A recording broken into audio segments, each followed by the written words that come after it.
हाथों में।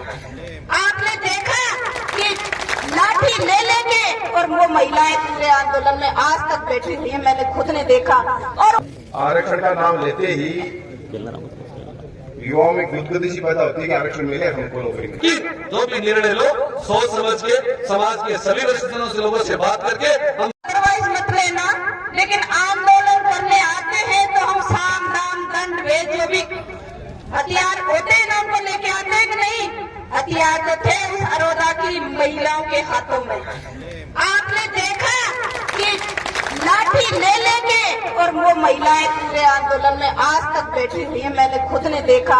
और उन महिलाओं में इतना जोश था कि आज इस शेखावाटी की दरा को वीरों की दरा माना जाता है, लेकिन मैं उस अरोधा की पावन दरा को, भरतपुर की वीर दरा को वीरों की दरा मानूंगी। वीरों की यानी कि वीरांगना की।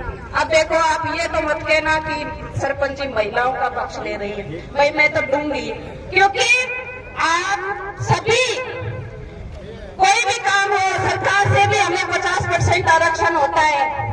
भाई पंचायत राज में देख लीजिए, और की तो छोड़ो, दारू के ठेके में 50% का आरक्षण ले लेते हैं। सारा किसका लेते हैं? महिलाओं को। देखो, इसमें बुरा मानने की बात नहीं है, लेकिन मेरे को पीड़ा हुई है।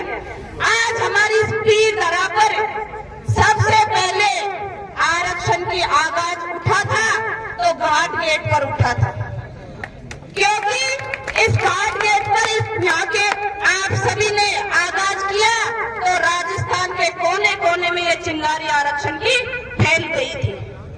जैसे इस पीर दरा के युवाओं, बुजुर्गों, नेताओं के द्वारा आगाज किया गया था, तो 20 जून को हमारे सीकर में कितनी महासभा हुई थी। यहाँ के युवा आगे आए, बड़े बुजुर्ग आगे आए, नेतागण आगे आए, तो आपने देखा 15 सितंबर को और हल्ला बोल रैली जयपुर में हुई थी। उसका नतीजा के बाद में आपने चंद दिनों बाद में देखा कि झुंझुनू की पावन धरा पर, और आपने देखा 5 मार्च को जो आप लोगों के सानिध्य में हमारे समाज को एक पांडाल के नीचे एकजुट किया गया था, तो आप लोगों की जो कर्मठता और जो आगे बढ़ने की ललक है, आरक्षण लेने की है, आगे समाज को लाने की सजगता है, उसके बले बूते पर यहाँ लाखों की संख्या में झुंझुनू में जो हमारे समाज एक पांडाल के नीचे बैठा था। आज हमारा समाज आरक्षण, जैसे कि बड़े भाई साहब ने बताया कि आज 5.25 फुट का मुरारी जी, और जिसमें 45 या 50 किलो वजन होगा, क्या हम प्रत्येक व्यक्ति मुरारी जी नहीं बन सकते? क्या बन सकते हैं ना? बन सकते हैं, क्योंकि इन्होंने सही कहा था कि वो एजुकेटेड भी नहीं है, सिर्फ 8वीं या 10वीं पास है। क्योंकि मुझे पता है, क्योंकि वो उधर मेरा ननिहाल है, अरोधा से सिर्फ 2 किलोमीटर पर ही। ठीक है, तो कहने का ये है कि हमें प्रत्येक व्यक्ति को मुरारी जी बनना होगा। और इस पीर धरा के ज्यादातर जो 84 क्रांतिकारी गए थे जेल में, जो आरक्षण 15 सितंबर की हल्ला बोल रैली में किया था उन्होंने, उसके बलबूते पर हमें जो सौगात मिली उसको हम नकार नहीं सकते। उन 84 क्रांतिकारियों ने जो वहां पर पुलिस प्रशासन के जो हथकंडे छड़े थे, लट्टे खाए थे, भूखे प्यासे रहे थे, उसके लिए जो हमें महात्मा ज्योतिबा फूले बोर्ड का गठन हुआ, लेकिन उसका जो कार्यकारिणी अभी गठित नहीं हुई है, वो हो भी जाएगी। तो कहने का मतलब यही है, मेरे समाज वासियों, आपको मैं निवेदन यही करूंगी कि कोई भी अगर आम सभा आंदोलन हो तो हमारी महिलाओं से निवेदन कर दिया करो, क्योंकि मुझे विश्वास है वो जरूर आपसे 5 कदम पहले आगे बढ़ेंगी। 4 बजे उठेंगी, अपना गोबर वारा घर का रूटीन करेंगी और आपसे कहेंगी चलो सर हम आपसे पहले तैयार हैं। होगा कि नहीं? लेकिन कहना किसको पड़ेगा? आपको। क्यों सर? सरपंच जी, अगर झुंझुनू में मीटिंग थी तो आप अपनी मैडम को लाए, भाई कहा कि नहीं कहा आपने? आपसे पहले तैयार हुई कि नहीं हुई? इसको नकारिए मत, ये बिल्कुल वास्तविक बात है, क्योंकि ये जुज्वा और उन वहाँ की वीर महिलाओं को सलाम करती हूँ। जैसे कि हमारे किशोर जी भाई साहब से पूछ लीजिए, जो उनके हाथों में लठ थे ना, लठ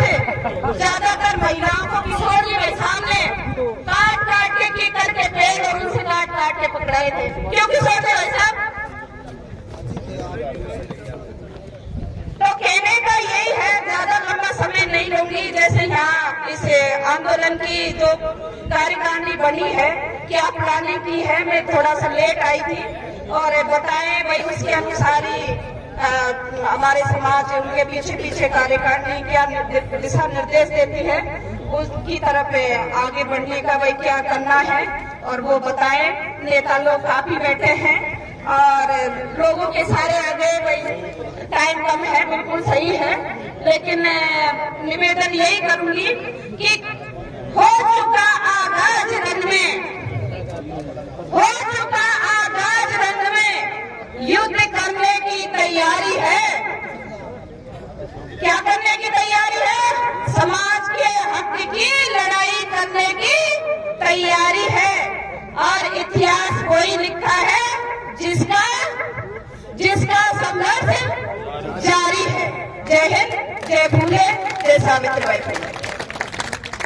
फूले। आरक्षण संघर्ष समिति के बैनर तले जो हमारी 12% आरक्षण के लिए हमने जो आम सभा रखी है, जिन भी के आयोजन रखा है कार्यक्रम का, उनके लिए मैं तहे दिल से आभार व्यक्त करती हूँ। क्योंकि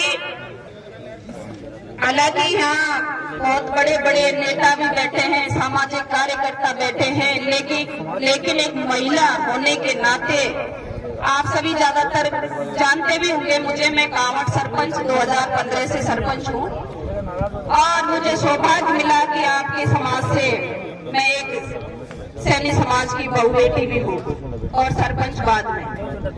सौभाग्य की बात यह है कि ये बहुसंख्यक समाज जो बिखरा हुआ था, जैसे हमारे पूर्ववक्ता ने बताया कि हमें 28% आरक्षण मिला और लेकिन हमें उनसे भी वंचित रह गए। किसकी कमी से? हमें तालमेल नहीं होने की वजह से। क्योंकि आज जो हमारे समाज की दुर्दशा हो रही है, मेरा छोटा सा एक्सपीरियंस है कि हमारे समाज की दुर्दशा तालमेल नहीं होने की वजह से है। आज हमें इस टोल टैक्स पर जो एक धरना प्रदर्शन देने की कहाँ जरूरत पड़ गई? इतना बहुसंख्यक समाज होने के बावजूद हम क्या विधानसभा का घेराव नहीं कर सकते? नहीं कर सकते। उसका कारण भी हमारे पास है, क्योंकि हमारे समाज से कोई एमएलए है ही नहीं, सिर्फ नाम मात्र के हैं। अगर हमारे समाज से 20 एमएलए भी होते तो ये आरक्षण के लिए हमें या टोल टैक्स पर या अरोदा में आंदोलन देने की जरूरत नहीं पड़ती। कहाँ जाते?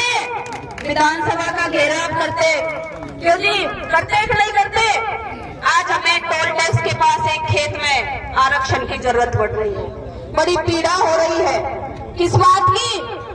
इस बात की कि बहुसंख्यक समाज होने के बावजूद और 12% आरक्षण मांग रहा है हमारा समाज। और बड़े शर्म की बात है कि हमारे परिवारजन महिलाओं को नरेगा में तो भेज देते हैं और आरक्षण के लिए उन्हें शर्म लगती है इस आंदोलन में आने के लिए। आपको ये बात छुपी होगी, लेकिन ये कटु सत्य है। कटु सत्य इसलिए क्योंकि जो आरोदा में आंदोलन चला, आरक्षण का नाम लेते ही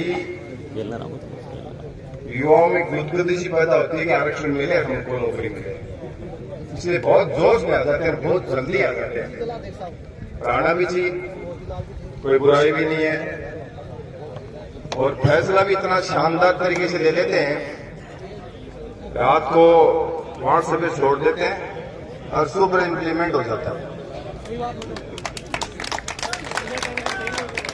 मैं आपसे निवेदन करना चाहता हूं, बुराई करते हैं नेता को सफेद चोला पहनने वालों की कि वो सफेद चोला वालों को पढ़ो, वो कहां गया, वो कहां गया, करनी भी चाहिए क्योंकि उनको वोट डालते भाई आप लोग। लेकिन किरोड़लाल जी फैसला तो नेता तो नहीं थे ना, लड़ाई लड़ी थी और वो लड़ाई लड़ी थी शानदार तरीके से, तो वो इतिहास बन गया।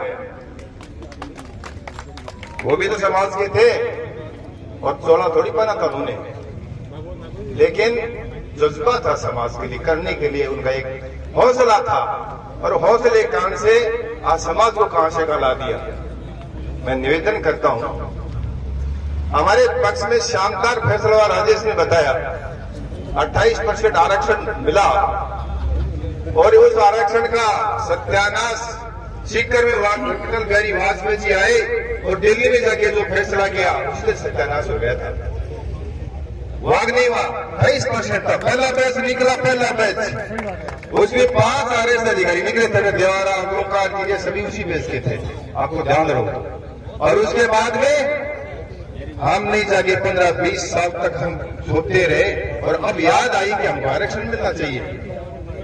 लेकिन जाके कोई बात नहीं, देर से जगह, मेरी बातें बुरे मत मानना। आपसे निवेदन करना चाह रहा हूं, समाज में सामाजिक कार्यकर्ता भी होने चाहिए, समाज में खेती करने में, और हमारे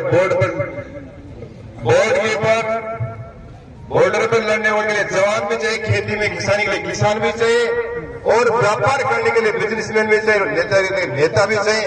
जब तक सब पता नहीं होगे आपका विकास नहीं हो सकता। मैं आज कह के जा रहा हूं आपको, ये कह रहा हूं खड़ा करके, और उसके लिए बातें करते हैं जैसी मन में आए वैसी बात कर लेते हैं, नहीं करनी चाहिए भाइयों, मैं भी आपका ही। और इस समाज के बेटे मैं तो बड़ा भामाशाह भी नहीं हूं, मेरे माता पिता कोई बड़े दिल्ली सेंटर में कोई मिनिस्टर भी नहीं थे, लेकिन मैं समाज के बेटे आज जो मुझे मिला वो सिर्फ समाज के बेटे मिला, और मैं यहां बोल रहा हूं वो समाज के बेटे बोल रहा हूं। मैं आपको कह रहा हूं, बात करते हैं किस बात की कि हमको लड़ाई लड़नी पड़ रही है, हमारा कोई नेतृत्व करने वाला नहीं है, क्योंकि सीकर झुंझुनू में 23 साल से हमारा कोई प्रतिनिधि विधानसभा में नहीं गया और न लोकसभा में गया, तो यार अपने करेंगे क्या? उतना ही पड़ेगा, लड़ाई लड़नी पड़ेगी और अपने बदलनी पड़ेगी।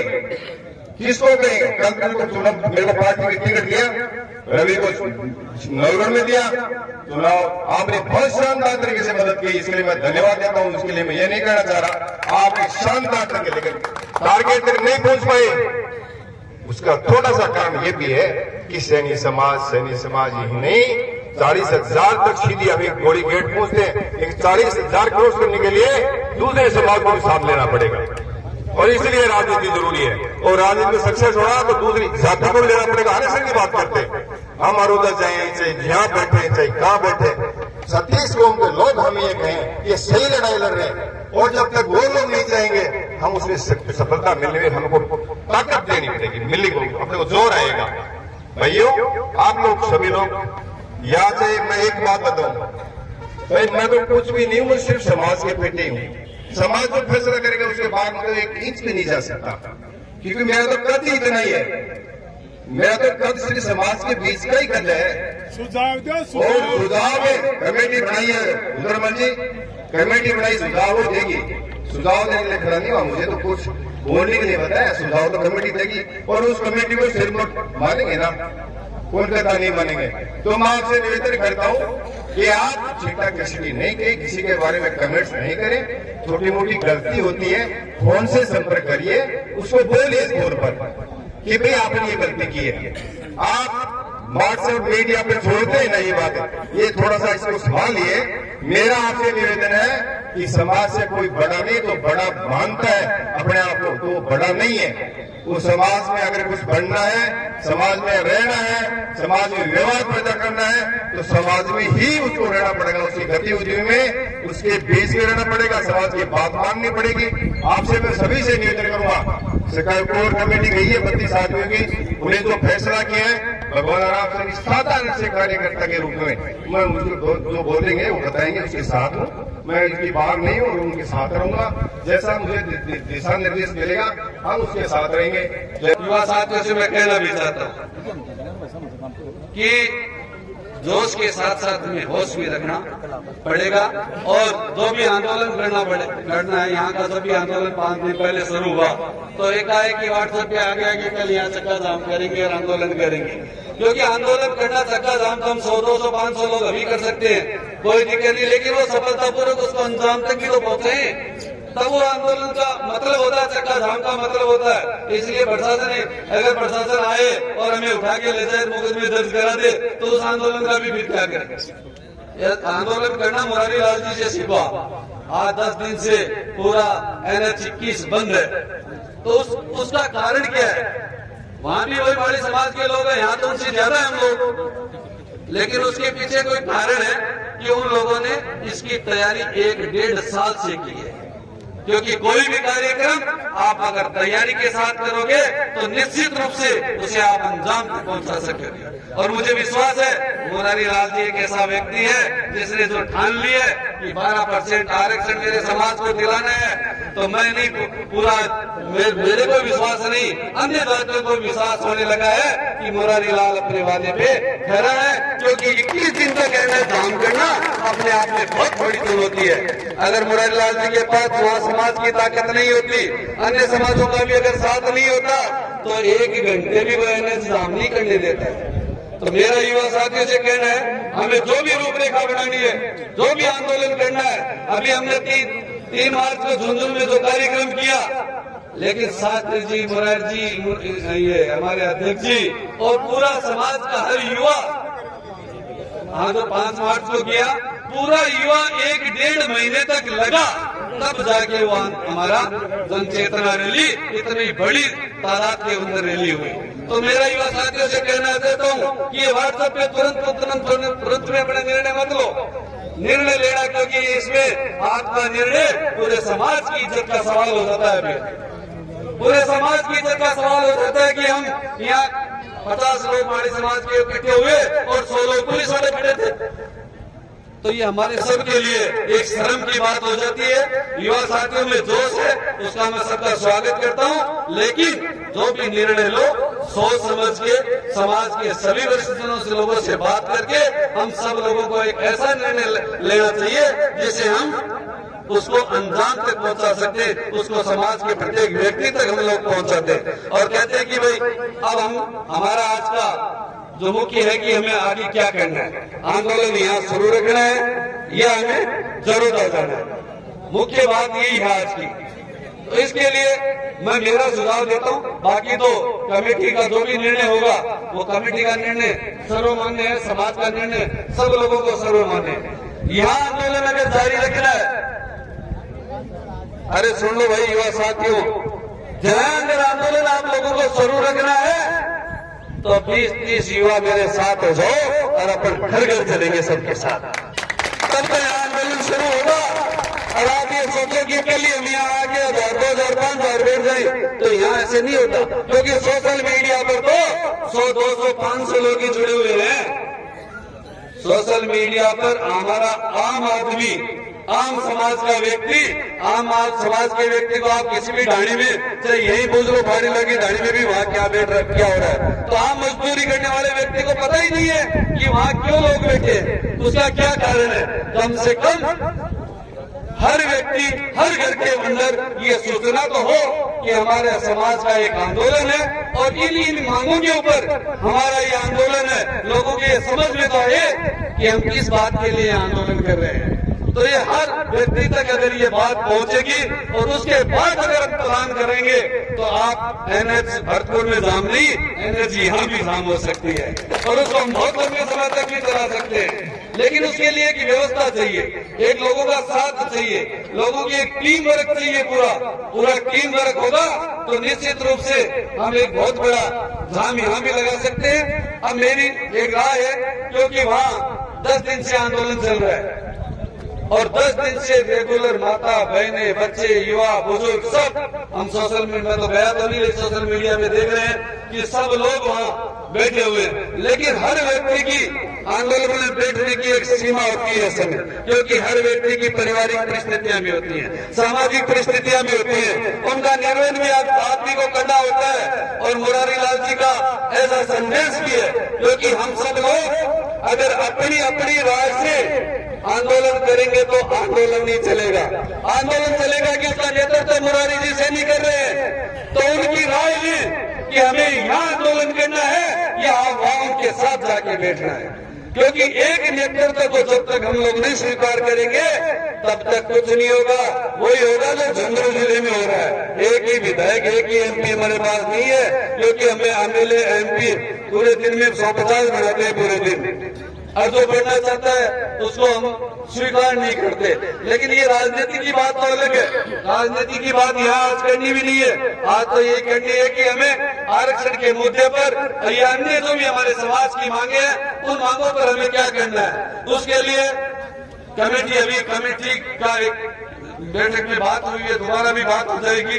तो मेरा एक सुझाव है कि हम सब लोगों को मुरारी जी से बात करके वहाँ की उनका जो डायरेक्शन हमें मिले कि हमें किस प्रकार आगे बढ़ना है, वहाँ मुरारी जी के वहाँ चलना है। तो मैं तो आप लोगों से यही कहना चाहता हूँ कि अगर भरतपुर चलने की कोई बात हो, अगर कमेटी का निर्णय हो, हमारे युवाओं का निर्णय हो कि हमें भरतपुर चलना है और मुरारी जी का आदेश भी हो, तो मैं आपको आश्वस्त करता हूं कि जितनी भी संख्या में आप चलने के लिए तैयार हो जाओ, साधनों की और पैसे की कमी आपके बीच में नहीं आएगी।